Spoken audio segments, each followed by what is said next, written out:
1945년 8월 6일 오전 8시 15분 히로시마시 상공에서 천둥 소리도 없이 건조한 폭발이 일어났습니다.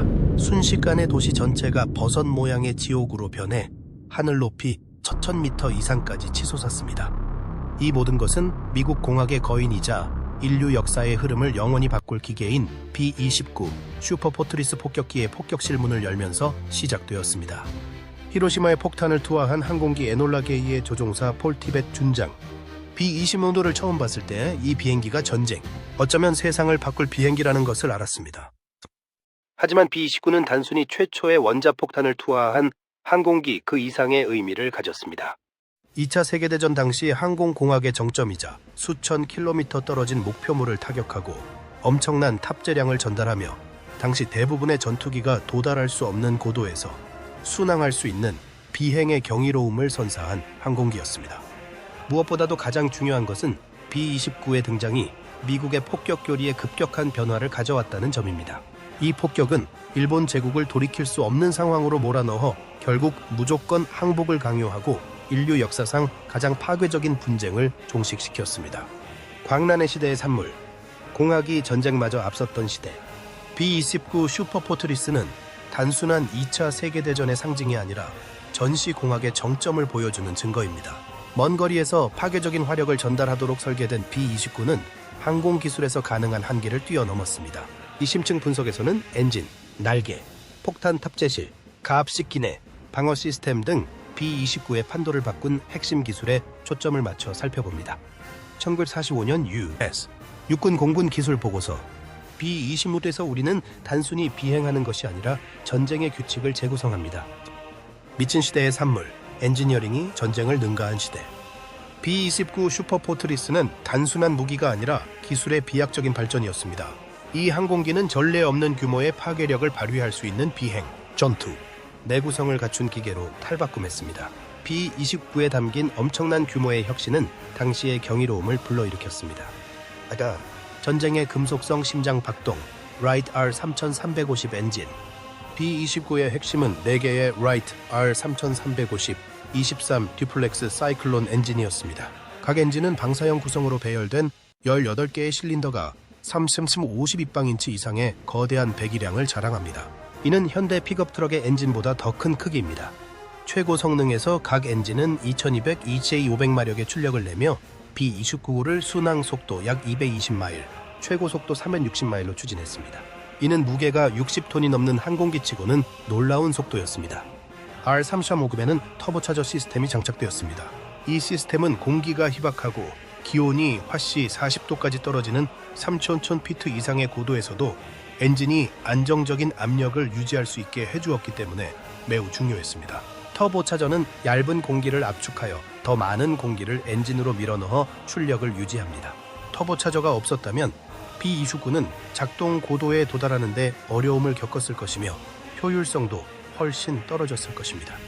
그러나 R-3350은 신뢰성이 떨어지는 것으로도 악명이 높았습니다. 과열은 실린더 화재를 일으켜 치명적인 엔진 고장으로 이어질 수 있었습니다. 이를 방지하기 위해 엔지니어들은 풍부한 혼합 연료 레귤레이터, 실린더 냉각 오일 분사 시스템, 전자 제어식 냉각 플랩을 구현했습니다. 풍부한 혼합 연료 레귤레이터는 엔진이 너무 희박하게 작동하거나 과열되는 것을 방지하기 위해 적절한 양의 연료를 공급받도록 했습니다. 실린더 냉각 오일 분사 시스템은 실린더에 직접 오일을 분사하여 실린더를 시원하게 유지했습니다. 냉각 플랩이 자동으로 조정되어 엔진 주변의 공기 흐름을 조절하여 엔진이 과열되거나 너무 차가워지는 것을 방지했습니다. 쌈, 화력을 실어 나르는 강철의 날개, 공기역학과 날개 구조. B-29의 날개 길이는 141피트 3인치로 농구 코트 길이와 거의 비슷했습니다. 7도의 입사각을 가진 직선형 날개 디자인으로 높은 고도에서 항력을 줄였습니다. 날개는 알루미늄 골격과 하중을 견디는 외피가 있는 셈이 모노코크 구조를 사용하여 가볍고 내구성이 뛰어났습니다. 날개 구조는 항공기 총 중량의 140세트를 초과하는 하중을 견딜 수 있었습니다. 덕분에 거대한 원자폭탄을 포함한 무거운 탑재물을 운반할 수 있었습니다. B-29의 날개 끝에는 전기로 제어되는 작은 보조 표면인 부스트 탭과 트림 탭이 있었습니다. 이 덕분에 조종사는 기체의 크기에도 불구하고 더 나은 제어를 할 수 있었습니다. 부스트 탭은 조종사의 입력을 증폭시켜 기체의 반응성을 높였고 트림탭은 지속적인 조정 없이도 안정적인 비행을 유지하도록 도와주었습니다. 폭탄만 공기와 지옥이 만난 곳. B-29의 주폭탄 경납고는 길이 약 29, 5피트, 폭 6, 5피트로 최대 2,000파운드의 재래식 폭탄을 탑재할 수 있었습니다. 이를 통해 적의 목표물에 치명적인 타격을 가할 수 있었습니다. 폭탄 베이는 길이 10피트, 무게 9,700파운드의 리틀 보이와 구형의 무게 1,100파운드의 팻맨이라는 원자폭탄을 운반하기 위해 개조되었습니다. 이러한 폭탄을 운반하려면 광범위한 수정이 필요했습니다. 보잉은 폭탄 렉을 재설계하고 폭발을 작동시키기 위한 별도의 전기 시스템을 만들고 항공기의 무게중심을 재조정해야 했습니다. 폭탄 베이도어는 정확한 폭탄 전달을 위해 매우 중요했습니다. 높은 고도와 속도에서도 빠르고 안정적으로 열리고 닫혀야 했습니다. 전기 시스템은 하나의 시스템에 장애가 발생하더라도 폭탄이 방출될 수 있도록 다중 이중하로 설계되었습니다. 폭탄을 적재하고 고정하는 과정은 매우 복잡하고 고도로 숙련된 인력이 필요했습니다.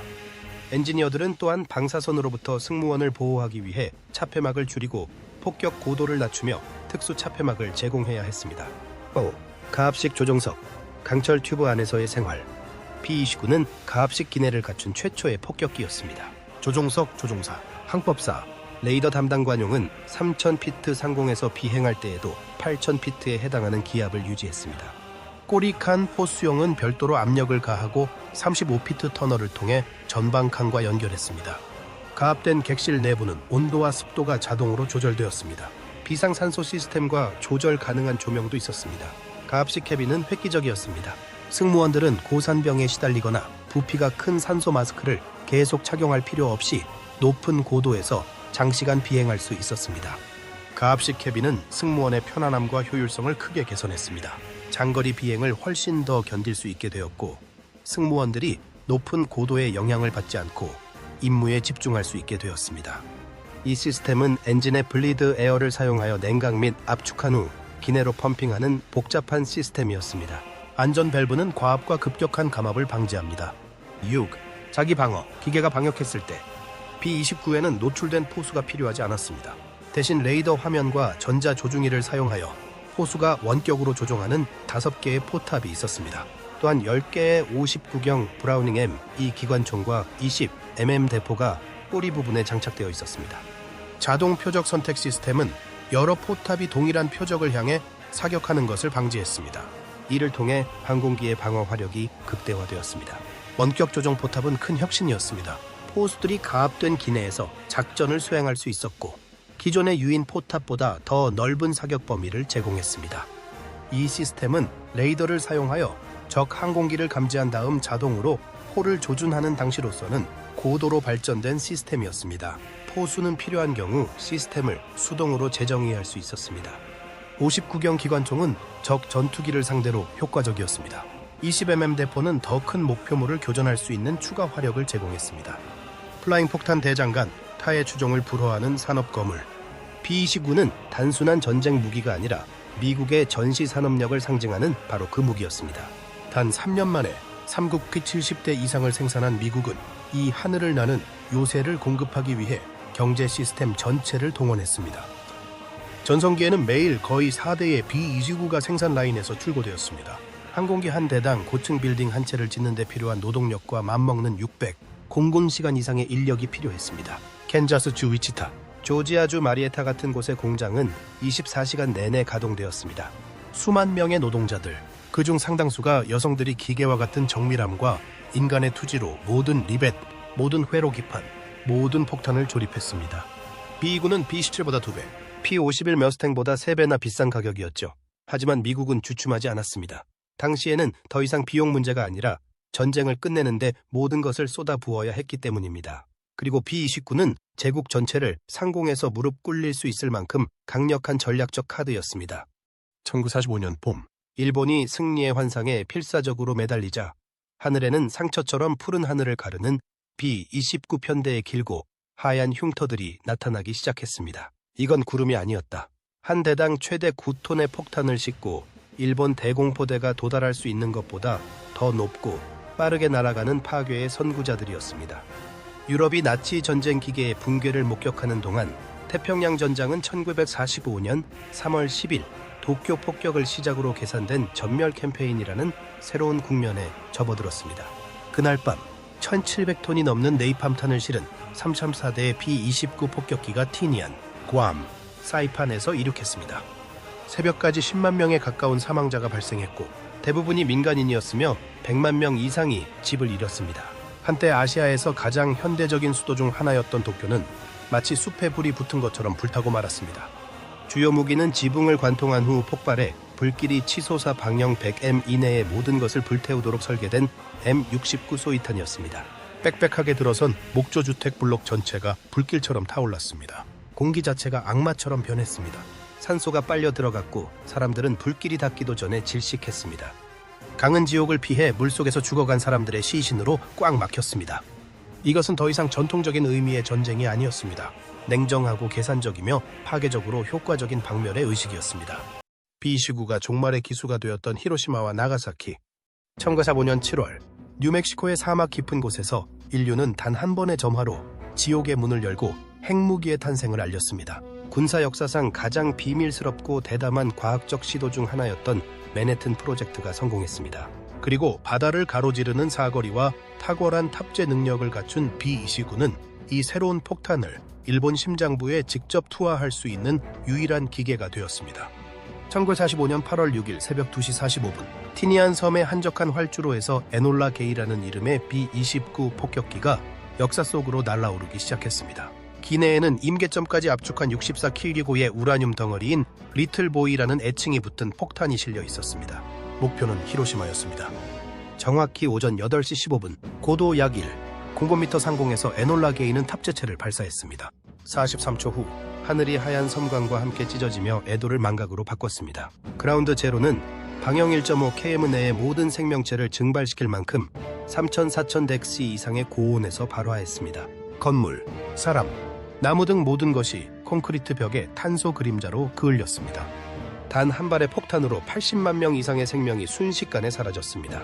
활기차고 생동감 넘치던 히로시마는 연기가 자욱하고 고요한 황무지로 변했습니다. 사흘 후 두 번째 B-29 복스카가 하늘로 날아올랐습니다. 이번에는 플루토늄 기반 폭탄인 펜맨을 실었습니다. 원래 목표는 고쿠라였지만 구름이 짙게 덮여 있어 우회해야 했습니다. 두 번째 목표는 나가사키였습니다. 8월 9일 오전 11시 2분 펜맨이 무너졌습니다. 이 폭발은 히로시마보다 훨씬 더 큰 충격파를 일으켜 도시 대부분을 평평하게 만들고 4,000명 이상의 사람들을 순식간에 죽였습니다. 보이지 않는 여파, 즉 방사능으로 인해 앞으로 몇 주, 몇 달, 몇 년 동안 수천 명이 더 사망할 것입니다. 이는 인류 역사상 최초이자 현재까지도 유일한 핵폭탄 투하였습니다. 그리고 그 폭격의 도구는 미래형 미사일이나 인공위성이 아니라 유인 항공기인 B-29 슈퍼포트리스였습니다. 한때 공학적 탁월함의 상징이었던 B-29는 폭격기 문 하나로 국가의 운명을 좌우할 수 있는 힘을 휘두르는 신의 분노를 담은 전차, 죽음의 전차가 되었습니다. 방사능 연기가 일본 상공을 뒤덮고 화상을 입은 벌거벗은 아이들이 잔해 사이로 비명을 지르며 뛰어가는 모습에서 그 메시지는 분명했습니다. 전쟁은 끝났습니다. 두 번째 폭발 6일 후 일본 천황이 무조건 항복하면서 제2차 세계대전은 최후의 참혹한 종말을 맞이했습니다. 원자폭탄의 제작의 저자이자 역사학자인 리처드 로즈는 다음과 같이 썼습니다. B-29는 단순히 폭탄만 실은 것이 아니라 인류를 영원히 바꿀 결정의 짐을 짊어지고 있었습니다. 영광과 죄책감, 그리고 역사의 교훈 사이에서 B-29의 유산, 히로시마와 나가사키 상공의 끔찍한 천둥 소리를 울린 B-29 슈퍼포트리스는 전쟁을 끝내는 데 그치지 않고 완전히 새로운 시대의 문을 열었습니다. 단 한 대의 비행기, 한 명의 승무원, 단 하나의 폭탄으로 국가 전체의 운명을 바꿀 수 있다는 사실을 인류가 깨달은 시대입니다. B-29는 임무를 완수했습니다. 하지만 B-29가 남긴 유산은 훨씬 더 복잡합니다. 전후 많은 미국인들에게 B-29는 승리와 기술 우위를 상징하며 전쟁을 신속하게 종식시켜 일본의 전면적인 침공으로 이를 수도 있었던 수백만 명의 생명을 구한 기계였습니다. 한때 이 강력한 비행, 요새를 조종했던 참전 용사들은 과학, 공학, 훈련이 융합되어 그 어떤 것보다 더 높이, 더 멀리, 더 강하게 날아가는 당시 가장 진보된 항공기 중 하나를 조종했던 느낌을 결코 잊지 못합니다. 그러나 히로시마와 나가사키의 생존자들과 많은 현대 역사가들에게 B-29는 전멸의 선구자였습니다. 인간 창의력의 속박을 벗어난 차가운 확장판으로 핵시대의 시작을 알렸습니다. 방사능 화상으로 몸부림치는 어린이와 민간인의 검게 그을린 모습, 돌담에 그을린 영원한 인간 형상의 그림자는 모든 승리는 인간의 비극으로 대가를 치른다는 것을 상기시켜줍니다. 전쟁이 끝난 후 대부분의 B-29는 폐차되거나 해체되었습니다. 몇몇은 정찰이나 수송용으로 개조되었습니다. 하지만 냉전이 시작되면서 B-29의 실루엣은 다시 한번 부활했고, 이번에는 이전 모델의 뼈아픈 교훈을 바탕으로 업그레이드된 폭격기인 B-50으로 재탄생했습니다. 그러나 B-47, BOCB, B-1, 심지어 스텔스 B-2에 이어 몇 세대가 지나도 B-29는 핵트라이어드와 억지력 교리의 문을 연 최초의 기종으로 남아있었습니다. 핵탄두의 위력은 탄두에만 있는 것이 아니라 이를 정밀하게 전달할 수 있는 항공기에 있다는 것을 증명했습니다. 오늘날에는 민간단체에서 사랑스럽게 복원하여 역사적인 시범 비행을 하는 PP와 닭을 비롯한 소수의 B-29만이 여전히 비행할 수 있습니다. 4개의 18기통 엔진이 활활 타오를 때마다 과거의 속삭임이 울려 퍼집니다. 과거에는 공학적 위대함이 단순히 볼트와 리벳이 아니라 권력, 도덕성, 선택에 따라 살아남을 사람과 살아남지 못할 사람이 결정되던 시대였습니다. B-29 슈퍼포트리스 반복할 수 없는 시대의 상징. B-29는 단순한 비행기가 아니라 인류가 생존을 위한 전쟁에 모든 기술력을 쏟아부었던 한 시대의 정점을 상징하는 살아있는 역사의 한 장이었습니다. 45년 당시에는 고도, 항속거리, 탑재할 수 있는 파괴력 등 그 어떤 것도 B-29와 비교할 수 없었습니다. B-29는 공학이 더 이상 평화를 위한 것이 아니라 바다 건너 먼 도시를 향해 날아오는 차갑고 빛나는 창이 되었던 시대를 상징하는 존재였습니다. 하지만 전쟁의 화염 속에서 탄생한 모든 기계가 그렇듯 B-29는 자부심의 원천인 동시에 씁쓸한 기억을 떠올리게 합니다. 힘으로 승리했지만 바로 그 힘으로 인류를 전멸의 문턱까지 몰아넣기도 했습니다. 히로시마와 나가사키가 충분한 경각심을 불러일으키지 않았다면 지구는 평화의 역사를 이어갈 기회를 얻지 못했을지도 모릅니다. 오늘날 박물관에서 복원된 B-29기 앞에 서면 단순히 금속과 은색 페인트, 랜딩 기어만 보이는 것이 아닙니다. 전쟁의 도가니에서 내린 결정이 가져온 공포와 선택, 그리고 전 지구적 결과를 보게 됩니다. 기술 우위의 대가를 보게 됩니다. 2차 세계대전은 오래전에 끝났습니다. 도쿄 상공에는 더 이상 공습 사이렌이 울리지 않습니다. 하지만 승리와 비극을 함께한 B-29의 유산은 그대로 남아 있습니다.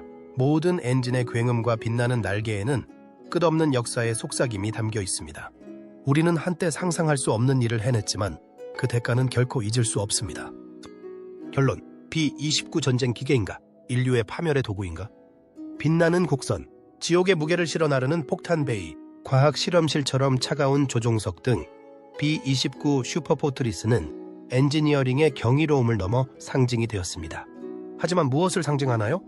미국인들에게 B-29는 기술력의 정점이자 수십만 명의 군인이 일본의 해변을 습격하지 않고 살아남을 수 있었던 이유이자 전쟁을 종식시킨 기계였습니다. 그러나 일본인들에게 그것은 도쿄의 네이팜탄을 퍼붓고 히로시마와 나가사키에 원자폭탄을 투하한 무표정한 얼굴 위에서 벌어진 악몽이었습니다. 이것이 평화의 대가였나요? 아니면 인류가 버튼 하나만 누르면 스스로를 파괴할 수 있다는 것을 발견한 새로운 시대의 출발점이었을까요? B-29는 답을 제시하지 않습니다. 단순히 높이 날고 멀리 날고 페이로드를 떨어뜨리는 본연의 임무를 수행했습니다. 나머지는 인류의 결정이었습니다.